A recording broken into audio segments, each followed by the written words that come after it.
exemplo para os crentes de hoje, né, pastor? E de contínuo, o que é uma pessoa que age continuamente? Está sempre fazendo.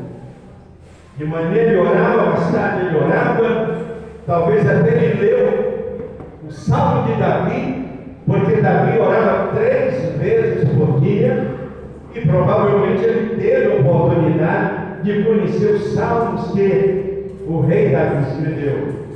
E ele queria ter um encontro com Deus. Isso é importante quando o Espírito de Deus nos toca, para que a gente se incline perante Deus, para ter esse encontro com Deus, viver para Deus, ter comunhão com Deus.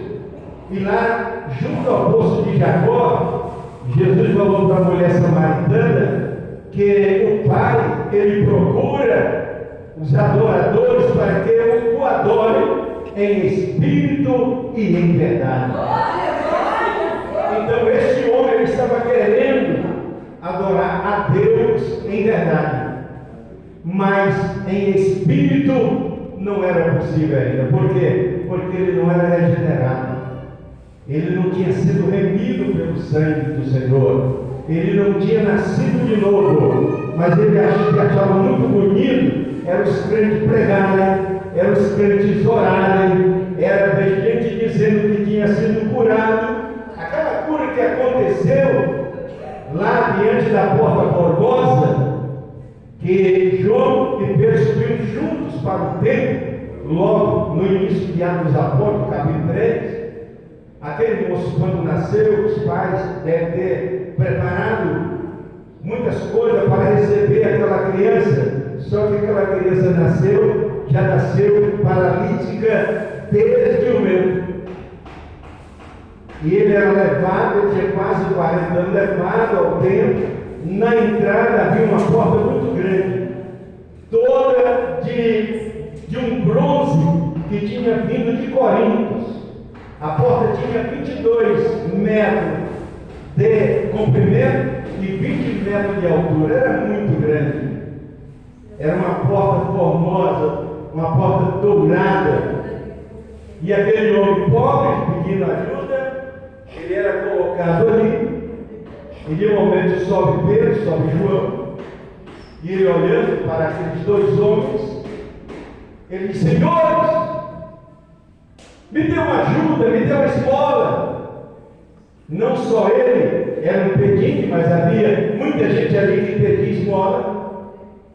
E o apóstolo Pedro, o apóstolo João, olhando para ele, e disse: olha para nós. Ele disse: olha para nós, olhe para mim, olhe para o meu companheiro.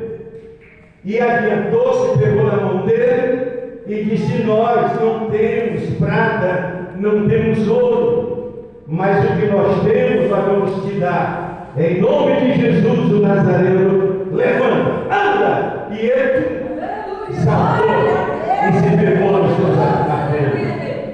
Imagine, irmãos, isso gerou prisão para o apóstolo Pedro. Isso gerou problema, porque Deus estava agindo, mas também o inimigo também queria impedir a obra de Deus. Mas ele não consegue impedir aquilo que Deus cria, aquilo que Deus forma, o que Deus levanta. A porta que ele abre, ninguém fecha, e aquele fecha também, ninguém tem o poder de abrir. Provavelmente as notícias desses milagres se espalhavam, corria de um lado para o outro. Isso sacudiu o mundo daquela época. É igual aqui, se Deus levantar aqui uma pessoa para operar milagres, maravilha, essa igreja não vai caber o povo, porque o povo está necessitado. E o povo quer viver milagres. O povo quer ter uma comunhão mais em profundidade com o Senhor. E aquele homem, o Cornélio, ele estava orando. Era 3 horas da tarde, estava em jejum. E de momento aparece instantaneamente um anjo dentro do quarto dele. E chama a atenção dele. O anjo conhecia e sabia quem era ele e o chamou pelo nome dele: Cornélio. Oh, glória! Irmãos, Deus conhece e sabe quem somos e conhece pelo nome. Glórias a Deus. Na eternidade nós não teremos esse nome que eu tenho. É um novo nome, é outro nome. Lá é outra realidade. Aonde não tem morte, não tem dor, não haverá tristeza nem noite. É gozo, alegria, é paz no Espírito Santo do Senhor. E ele ficou com medo. Ele ficou assim abatido, não sabia o que dissesse. E o anjo disse: Cornélio, as tuas orações e as tuas esmolas, a tua dedicação chegou lá diante do Pai, diante de Deus, e elas estão em memória. Glória a Deus. Eu acho que ele orou muito, né? Porque até ali, até aquele momento, os gentios não tinham ouvido o Evangelho. Se ouviram, também não era permitido eles fazerem parte das reuniões, porque isso era muito fechado, era só para os judeus. E qualquer gentio que tentasse entrar lá numa sinagoga, numa reunião deles, se fosse um homem, teria que virar um judaizante, deve ser circuncidado, para que ele pudesse participar dessas reuniões. Porque Jesus mesmo falou para a mulher samaritana. O que ele falou para ela? Quando ela corre, ela encontra-se com o Senhor, ela grita, ela diz o seguinte: Jesus, filho de Davi, tenha misericórdia de mim. Os discípulos falaram: olha, volta, para. É como se você está nos atrapalhando, isso você está escandalizando, não pode quebrar essas regras, essas tradições. E um deles disse: Senhor, despede, manda ela embora. E ela se aproximou mais ainda, e aproximou-se mais do Senhor. E o Senhor disse assim, ela disse: socorre o Senhor. E o Senhor disse assim: olha, eu não fui enviado senão somente as ovelhas perdidas da casa de Israel. E naquele momento, ele disse na sequência: e não é lícito pegar do pão dos filhos e dar aos cachorrinhos. E ela diz o seguinte: Senhor, mas também os cachorrinhos, eles comem das migalhas que caem da mesa de seus senhores. E o Senhor diz assim: ó mulher, grande é a tua fé, seja feito para contigo como tu deseja. E naquela hora a filha dela foi liberta de uma possessão demoníaca. Ela buscava ajuda, ela buscava o consolo, ela buscava a libertação, ela buscava paz, tranquilidade, porque aquele demônio que estava na vida da filha dela estava trazendo um problema muito sério. Mas ela não recuou, ela não voltou atrás. Quando o Senhor falou, concluiu o discurso para ela disse: Senhor, mas os cachorrinhos comem das migalhas que caem da mesa do Senhor. E é verdade. Se alguém tem cachorro em casa, agora você está na mesa, estão olhando para você, esperando um grão de arroz, esperando uma migalha. Eles se contentam com migalhas. Isso, quando ele falou isso, ele estava dizendo: gentios não têm direito ao pão dos filhos de Israel. Ele está dizendo isso.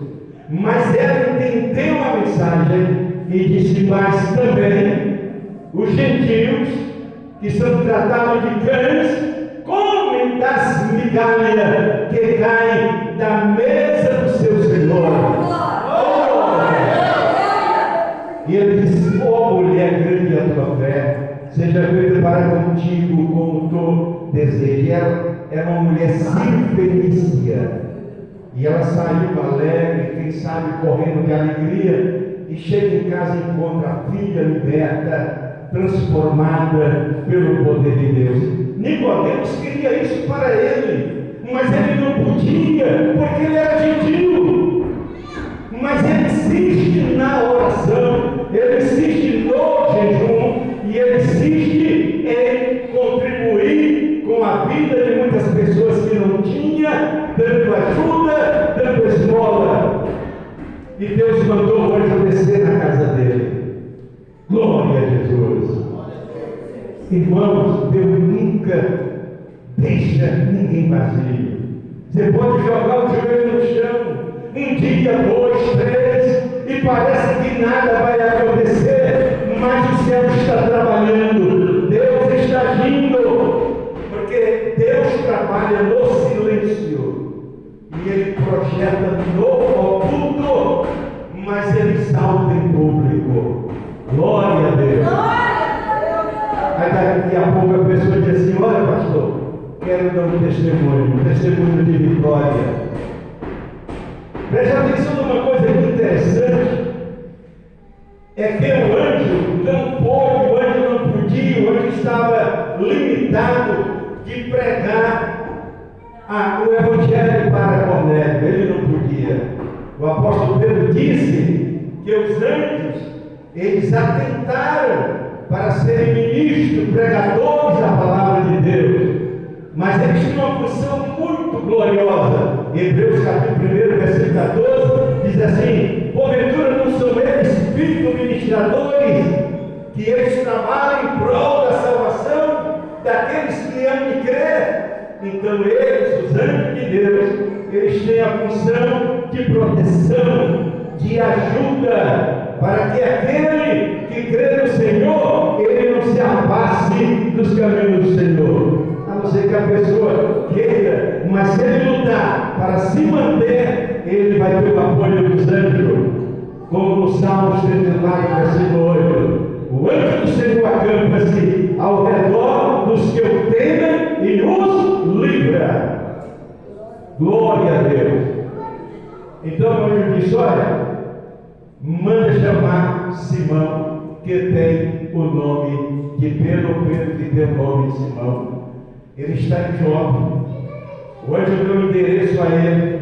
Ele está na casa de Simão, curtidor. Naquele momento que o Cornélio, ele recebe a visita do anjo, Pedro está esperando a esposa de Simão, o curtidor, preparar o almoço. De momento, Simão, ele sente vontade de orar, ele sente aquele desejo de buscar, aquele desejo de estar em comunhão com o Senhor. Ele sobe para cima do sobrado e ele dobra o joelho, mas quando ele dobra o joelho naquele momento, ele tem um arrebatamento de espírito descendido, e ele vê quando desce um vaso, como se fosse um lençol amarrado nas pontas e cheio de animais impuros. E o anjo e a voz dizia: Simão, levanta, mata e come. E ele disse: não, Senhor, eu não vou fazer isso, porque eu nunca coloquei coisa comum ou imunda na minha boca. Ele era um homem que conhecia a lei, ele vivia a lei desde a sua meninice, e ele sabia que no capítulo 11 de Levítico há uma lista de alimentação que eles, os judeus, não comiam, e ele tinha mantido isso, e agora quebrar essa regra, ele não queria. Novamente o lençol aparece, a mesma voz, ele diz a mesma coisa. 3 vezes aquele vaso, ele desce diante dele, e o Senhor disse: Pedro, mata e come. Ele disse: não, Senhor. Aí ele ouviu uma voz, repreendeu ele e disse: não chames como imundo aquilo que eu santifiquei para mim. Então, quando Simão está tendo esta visão, ele não teve o entendimento que esta visão estava se referindo a Cornélio e aqueles que estariam na casa de Cornélio, e nós que estamos aqui também. Amém, irmãos? Então, de momento, o Espírito do Senhor falou para ele: tem homens que esperando lá embaixo, desce, vai com eles. E ele desceu, eles perguntaram por Simão, ele disse: sou eu. O que vocês querem comigo? O centurião Cornélio nos mandou te procurar. Ele quer conversar com o Senhor. Então vamos. E retornaram para Cesareia. Chegando em Cesareia, irmão, tem pessoas que eles acreditam e eles querem que os outros também, por acreditar, eles são abençoados, e eles querem que outros também participem da bênção que está se dirigindo ou proposta a ele. O que ele faz? Ele junta todos os parentes dele, dentro da casa dele, provavelmente era uma mansão grande. Ele convida todos os amigos, ele chama os amigos, ele deve ter dito assim: olha, venho para a minha casa, porque vai chegar na minha casa um homem de Deus chamado Simão Pedro. Eu conheço ele de nome, o anjo falou comigo. E ele juntou o povo da vizinhança, os amigos, a família, e eles ficaram aguardando a chegada deste homem, deste apóstolo, desse servo de Deus. Porque o anjo disse: ele vai falar as coisas, ele vai ministrar para ti a palavra. Glória a Deus. Ele não podia ministrar, mas ele disse: ele vai falar a palavra. E ele queria ouvir a palavra. Porque a palavra, ela gera fé, Romanos 10:17, e a fé ela vem pelo ouvir, e o ouvir pela palavra de Deus. Uma pessoa que diz assim: olha, eu tenho muita fé, eu pergunto: você lê o Evangelho? Não, eu não preciso. Então a tua fé não é verdadeira, é uma fé natural, porque a fé gerada pelo Evangelho, ela é uma fé supernatural. Ela não vê na horizontal, mas ela vê na vertical. Quem tem fé, a fé do Senhor Jesus, ele enxerga lá em cima, como o Senhor disse para Nicodemos: aquele que não nascer de novo não pode ver o reino dos céus. E depois o Senhor diz assim: aquele que não nascer da água do Espírito não pode entrar no reino dos céus. E o Senhor disse: olha, e tu sendo um mestre de Israel, não sabe essas coisas, que é necessário o homem nascer de novo? Aquele teólogo, aquele doutor da lei, aquele príncipe, ele tinha apenas uma religião formal, mas não tinha a fé viva que desce do céu para o coração do ser humano, para que o homem viva pela fé. E Pedro chegou. Vários irmãos também da circuncisão chegaram com Pedro. E Cornélio foi receber Pedro na entrada da casa dele.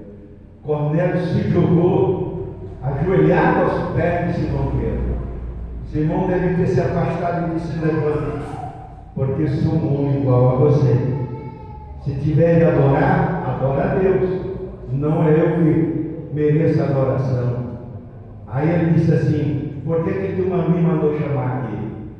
Aí ele conta, ele conta o relato. Ele disse: olha, eu estava orando, era 3 horas da tarde, e o anjo entrou no meu quarto, e ele falou para mim que eu tinha que te mandar, porque tu tens uma palavra. Aleluia! Tu tens uma palavra para a minha alma, uma palavra para me salvar, uma palavra para me libertar, uma palavra para me limpar. Conforme João 15:3, Jesus disse assim para eles, os discípulos: após vós já estáis limpo pela palavra que eu vos tenho falado. A palavra, ele queria ouvir a palavra. E naquele momento,